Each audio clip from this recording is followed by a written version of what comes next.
couronne de fleurs autour du cou et médaille d'or dans les bagages, Areatia Tepawatini Buluk retrouve les siens après plusieurs mois, loin du Fénois. J'ai commencé à l'âge de 7 ans et au fur et à mesure, j'ai commencé à progresser. À 9 ans, j'ai commencé les box en Nouvelle-Zélande.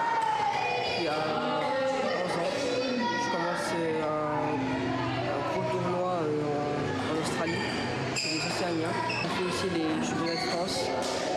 Un retour triomphal pour ce jeune pongiste tout juste rentré de Chine. Au pays des maîtres du tennis de table, Tepawatini a réalisé l'exploit, battre le favori sur son propre terrain avant de décrocher l'or. Alors la Chine, tout d'abord, c'était un rêve de Tepawatini. Hein. On a dit un jour, papa, j'aimerais bien aller m'entraîner avec les champions, chez les champions, justement en Chine, quoi. Les entraînements en Chine, c'est très intense, c'est dur. Hein. Ils sont sévères là-bas en Chine. Et il n'y a que comme ça qu'on peut évoluer, aller voir autre chose que Tahiti. Areatia, ses récompenses occupent une place particulière dans la maison familiale. Mais derrière les podiums, il y a aussi les sacrifices, l'éloignement et le soutien constant de ses parents. Je le suis depuis qu'il a commencé. Hein. Et je vois l'évolution, le progrès.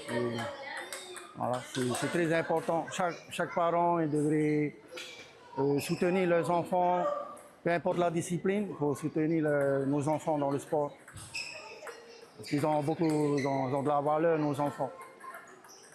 À 13 ans seulement, Tepawatini avance avec patience, détermination et déjà de grandes ambitions. Son rêve ultime, porter un jour les couleurs de l'équipe de France aux Jeux Olympiques. Mais avant de viser les anneaux, le jeune champion espère d'abord revenir jouer à domicile et défendre les couleurs polynésiennes aux Jeux du Pacifique de 2027.